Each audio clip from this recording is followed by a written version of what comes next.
Hey guys, thank you guys for continuing to hit that like and subscribe button. It's your girl, Michelle, aka Peace out. Thanks for supporting the algorithm.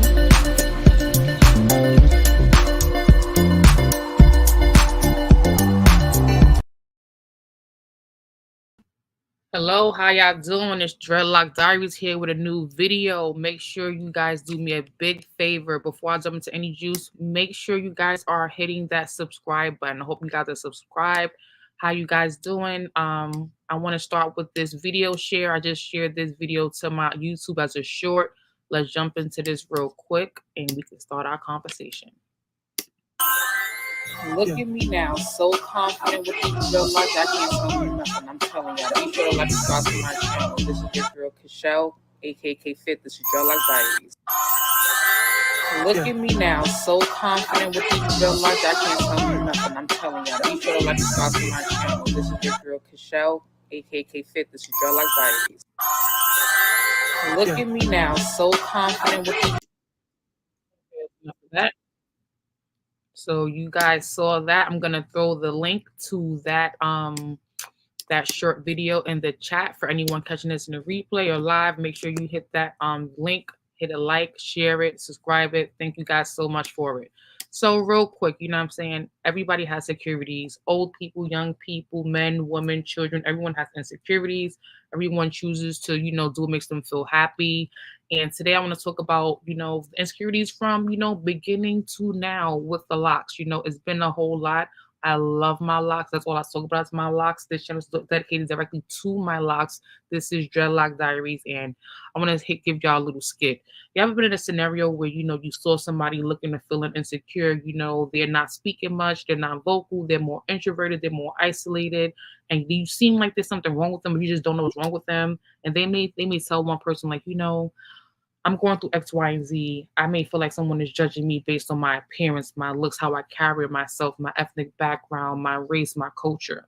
We've all been in that situation where, we haven't said something to someone, but we've definitely judged someone based on how they look, how they carry themselves, how they dress, how they speak, how they act, whether we understand it or not. We've all done that accidentally. That's definitely happened to a lot of us, right? But in the dreadlock community, as a natural hair community, I feel like there's a lot more attention, that you can feel the heat on you. And you can really know when someone is actually, stereotyping you or, asking you weird questions or, looking at you in a way that's just not comfortable, a very uncomfortable way, right? So moving on with my little story right now, right? So, let's say, you feel that there's some unprofessionalism going on towards you because you may be wearing locks or you may be wearing a bald head. You may have tattoos on your bald head. You may have piercings on your head or something like that. You may be into body modification, and you feel like it's an uncomfortable environment because people are just looking at you or making you feel some kind of way. And you have that one friend you can confide to tell how you feel, and that friend gives you the open, honest advice you want to hear, which is pretty much something along the lines of everyone everyone doesn't need approval. Be proud of yourself, be proud of your skin, your locks, your culture, your race, your ethnicity, whatever it is that makes you continue to feel confident and empowered by that. For a lot of people, that's hard to do because we may be pessimistic, insecure, like the title says, or we just may not be sure of how to carry ourselves in different environments. And from the oldest to the youngest, to the wisest, things happen. And it's just life. It's just human nature, like there's not much you can do about that. So if I say anything that you forget, I want you to remember from this takeaway from this entire video today, love who you are. For me, that means love my dreadlocks and all, and I already do that. And if you're starting dreadlocks, love your dreadlocks and all. Don't let anyone stress you out or make you feel uncomfortable or not confident in your journey of your skin, your hair, your beauty, or whatever that may be. So you guys saw my video I just posted. Hopefully I get some nice rhythm, in the algorithm this morning. Good morning, Jose. How are you? Thank you for popping in. I want to go back and forth a little bit, from each stage of my transformation before I hit the lock journey to tell you some of the insecurities I had in those various stages. So for me specifically, I was not always like this. My hair was not this color. It was not this length. It was not this style. I originally had loose, natural hair. I would wear, every style any other woman would wear. I would wear curls. I would wear it down, ponytails. I would wear, flat twist, Shirley Simple curls, anything I could wear, I would wear, whether I went to the Dominicans or, the black people or the Jamaicans or the Africans, I did whatever I wanted. But, to be very honest, during my very young girl natural phase between the ages of, I'll say, teenage through, I'll say 18, I'll say 12 to 18, I had extremely, honestly, I'm lying. I'll say from 7 to 18 years old, I had extremely coarse 4C plus hair that was so coarse and so thick that I did not know how to do my own hair. I relied on my mom for the most of my life to do my hair, which meant lots of cornrows, lots of braids, lots of straightenings, hot combs, once in a while a little kitty perm. And that was my life during that age. My mom was doing my hair. She was having my hair braided. She got someone to braid my hair, took me to the professionals to get my hair braided. Um, that's kind of where my life was. And professional was like an older aunt or older cousin who did hair really nicely. I was definitely insecure about my hair and back in the day because my hair was so thick that I felt like a bush. I will always call my hair a big bush because my hair was so thick that I would pop rubber bands and like little hair accessories just trying to put it in a ponytail. There was always hair popping out the ponytail and the bag on the sides of the front because it was all different lengths. It was never like, hot comb back then. It was very, very thick, like sealy color purple, thick, thick, thick. Like I was always breaking comb bristles all the time, just trying to comb my hair and wash my hair. I would cry when I had to get my hair combed. I would cry when I had to get my hair washed. I would cry when I had to get my hair braided. I wasn't tender headed, but I just had a lot of thick, coarse, natural, kinky hair. Some people may call it nappy hair. Depending on your culture, you may have experienced this kinky, nappy hair. It's not just African American and Jamaican American and Haitian American and American people who have this, texture and style of hair. And with that hair, I always wanted to know how to do it, to manipulate it so my mom wouldn't do it. And long story short, I was teased all the time. They would call me cabbage patch face. They would call me pancake face. They always teased me, the kids in the neighborhood, about my hair because it was obvious I couldn't do it.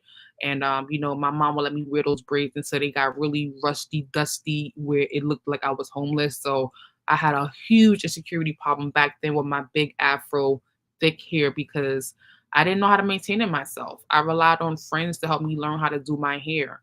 Around 11, 12 years old, I finally tried to start learning how to do my own hair with products such as pink oil moisturizer. Shout out to all the black, brown, and Latino girls who know about pink oil moisturizer. And that's when I decided I got to get a perm. I'm tired of people calling me cabbage patch, pancake face, broccoli head, bush face. Like for me, it was really that serious and that deep. So I'm like, you know what?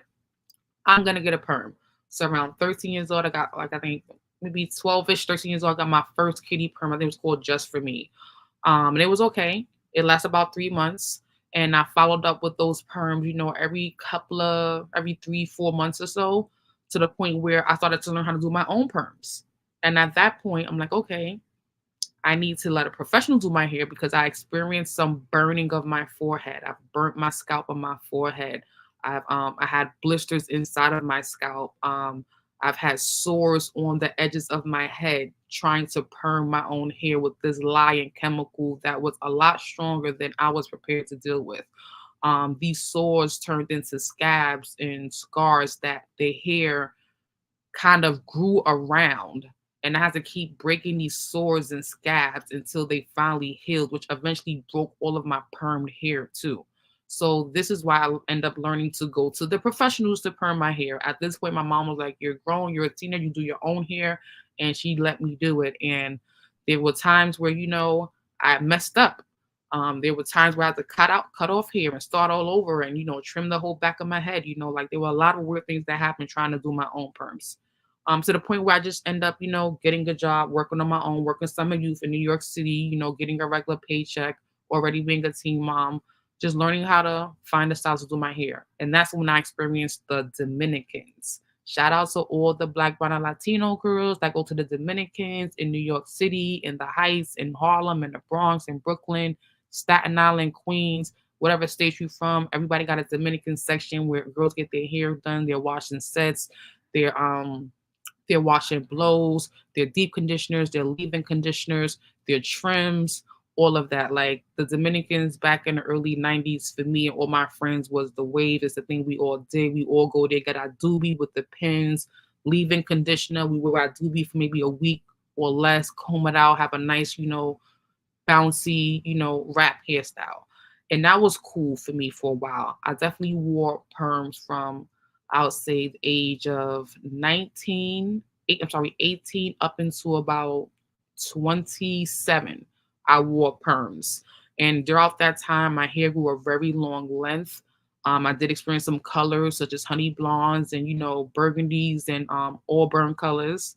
But I started messing up. I stopped trimming my hair. I stopped forgetting to, remember the TLC my hair needed with these chemicals. I forgot that, I need to get touch-ups ever so often. I forgot that I need to get certain conditioners ever so often.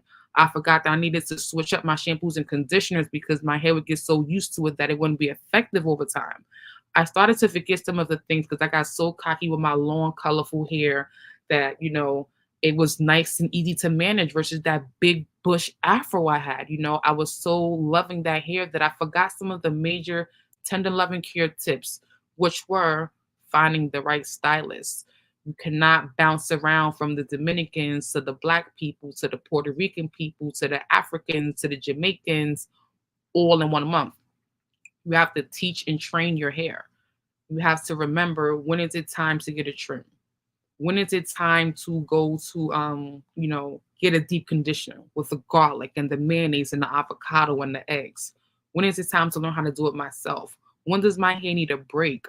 When do I need to stop processing over chemicalizing my hair so I can see it breathe and not be damaged?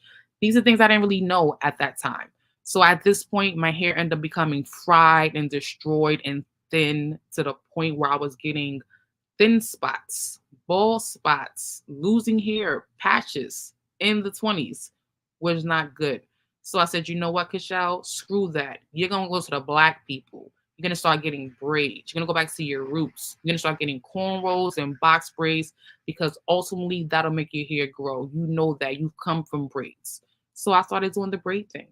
And with the braid thing, it was great. It was a great way to save money and not do your hair for at least every 2 to 3 months because the styles will last every 2 to 3 months. However, just like with the relaxed perms and everything, there were pros and cons to it. The longer I left those long braids in my hair, those long twists in my hair, those long twists end up having heavy weight onto the follicles of the strands of my hair, which eventually started to make my hair pop again too.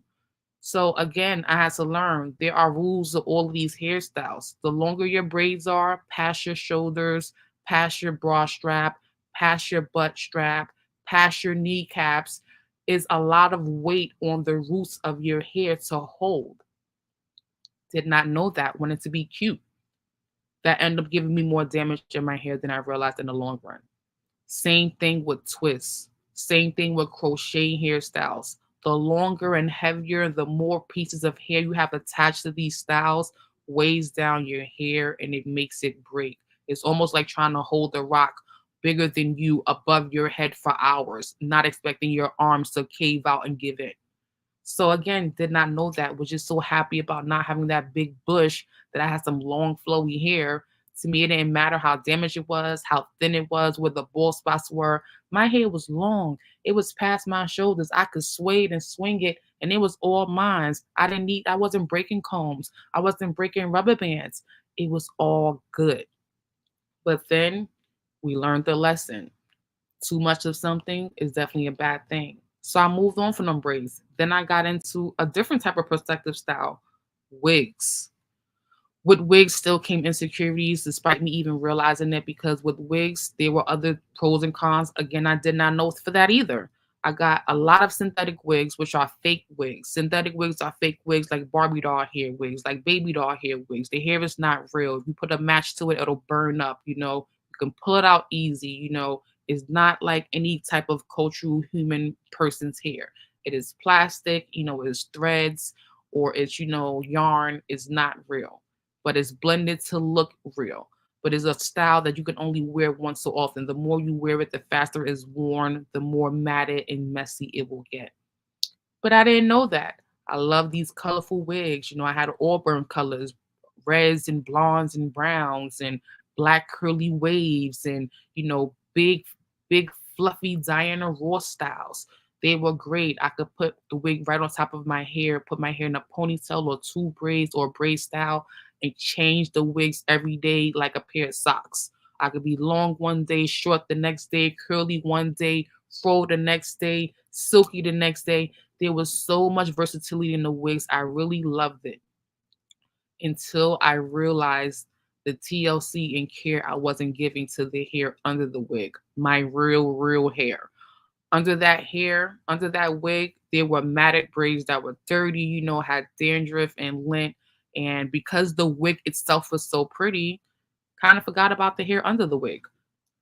So I'm like, you know what? This is a lesson. Despite me having these beautiful wigs, all these colors and styles and textures, I have to still care for the hair under the wig. I can't just sleep in this wig. I have to take the wig off at night. I have to wash this wig. I have to wash my hair. I have to rebraid my hair in style so it's fresh and it doesn't smell. So there was a lot of experiences with this entire journey from the hair from day one to now. I swear the insecurities were real. And a lot of time people ask me, well, why do you have insecurities? You're a nice looking girl or whatever. We all have different insecurities. What I see, you may not see, vice versa. So again, I may see you on YouTube and think, oh my God, you're the prettiest person. Everything's perfect. Meet you in real life and realize that may not be so true. So we all know what we know, and what we see on YouTube and social media is kind of always not clear cross perception because it's an illusion. Social media. You don't see me in real time unless you know me in real time. So after that, I said, you know what? Forget these synthetic wigs. I'm going to get a human hair wig. What is a human hair wig? A human hair wig is a wig that's actually real hair that people donate their hair and sell their hair for this purpose to wear, for people to buy it and wear it themselves. Certain people use it because they have alopecia or diseases where they can't grow hair. So they constantly want hair that looks like real hair, that feels like real hair, that doesn't look like Barbie doll hair, that doesn't look like it's melty or plastic. They want to keep the illusion, like many people who do transplants, hair transplants, that they have thick, fuller hair. So there are people in different countries, different parts of the world that actually donate their hair and they sell it to America. And that's a big industry selling hair. That's a whole nother conversation for a whole nother stream. But that's a real thing. But what I did not know with the real wigs, the real human hair wigs, that some of these real human hair wigs come with a band inside. And the purpose of the band inside the wig is to hold the wig in place while you're wearing it so it doesn't slide off or come off. Now, you need to get your head size before buying any of these wigs because these wigs are going to be fitted on your head for like at least 24 hours. And if the size of the wig doesn't fit your head, it can be very painful and uncomfortable and can cause some major damage. So that's what I learned. I learned I had a lot of damage with these wigs that did not fit my head because they were too small for my head. And I remember losing a lot of baby hairs, a lot of edges, wearing a wig every day, sleeping in it, not washing it, working out in it, exercising in it, just not taking care of it to the point where I lost a lot of hair in the front of my hair. What I call my baby hairs now was all gone because of having a wig that didn't fit because it was too tight. And it ended up rubbing and singeing off my baby hair ends. And I was pretty doggone mad about that. So after all of those experiences, I honestly just said, screw that. Like, I'm ready for something that doesn't require so much maintenance. I'm ready for something that I can just get up and go. And that's when I became thinking about the locks. And from day one to now, it's been a journey. It's been crazy. However, it's been great. I'm definitely at the place now where they don't unravel anymore. They're mature. They're growing long. They're beautiful. I do as much as I can daily to take care of them to make sure I don't have any damage to them at all. But best thing ever. I'm so confident now than I ever was when I had a perm, when I was loose natural, when I wore protective styles, when I was doing crochet. There was always an insecurity. There was always something that was either too much money, too much time, too much maintenance, too much patience, too much loss.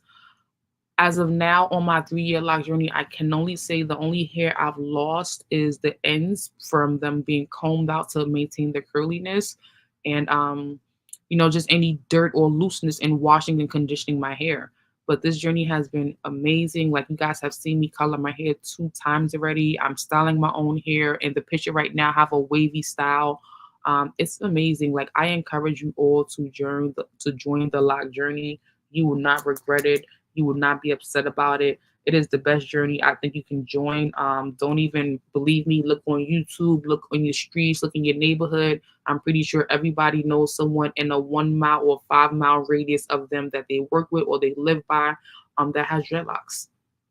And it is so uplifting. It is so riveting. Like, the aura I feel when I'm walking in certain rooms is igniting. I feel like I'm the center of attention sometimes. Not that it's about me, but it's a very confident feeling once you're fully locked and matured and you know how to do your hair. It's really, you know, revelating. I don't know how to explain it anymore. Like, I wish all my kids would lock their hair. Only have two. You know, I wish, you know, more people in my family would lock their hair. I can't wait to see how I look once I get, like, back, back strap length. Like, I'm already approaching my bra strap in the very back of my hair, not all of my hair, but I'm already there. It's growing, flourishing beautifully, just beautifully, beautifully, beautifully. And I'm doing everything I need to take care of it. And maybe that's what the problem was before. I didn't do everything. I just did some things. Now I'm doing everything. But long story short, you should lock your hair. This video is for somebody. It's for somebody. I don't know who. You should definitely lock your hair. It has definitely been a great journey for me. I've gotten more compliments since I had locks than I've ever had in my entire life, just on my hair and my personality and my look alone. More people have stopped me in the last 3 years to tell me how beautiful they thought I was, or how nice my locks were, or like how cool my fit was, or how nice my hair was styled, than my entire life. And that's crazy, because I've been on this earth for like 41 years. I've had so many different hairstyles, been in so many different environments and industries, and it's always the people I do not know that are giving me the much big up and respect. And that's the weird, funky, crazy thing. Like, it's always the people that I do not know. And that's a cool thing, because it's like people who you don't know have nothing to lose or to lie to you about. They don't want anything. So that's what makes it really, really, really, really like, wow, this is just amazing. Like, and again, the quickness and how fast my hair has grown is just out of control. Like, I've never been so much more confident in my life. And at this point, I'm not even exercising every day, and I should be. And like, the confidence is through the roof when it comes to this hair, like out of control. Like, I recommend everyone, join the Locd journey, or at least try to start your crochet journey, see if you like it, or get you a wig with locks, if anything. But if not, you just don't understand. But I'm just so excited on this journey that I just want to always share just how excited I am and how much I love this journey, because it's so cool for me. And I can do videos about locks all day, everything, like, so if you guys want to hear a certain video from me, there's certain context or content you want to hear, please leave a comment after this video. Hashtag replay. If you catch this in a replay and you didn't catch this live, let me know what kind of video you want to hear from me from Dreadlocks Diaries about my locks.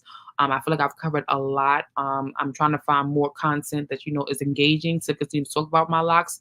But yeah, this journey has been like thebomb.com. I don't see ever cutting my locks anytime soon. I probably will do a trim soon one day. I don't know if that's necessarily needed. Definitely be doing a detox soon, but that's another story for another topic for another time. But peace out, Lock Kings and Queens.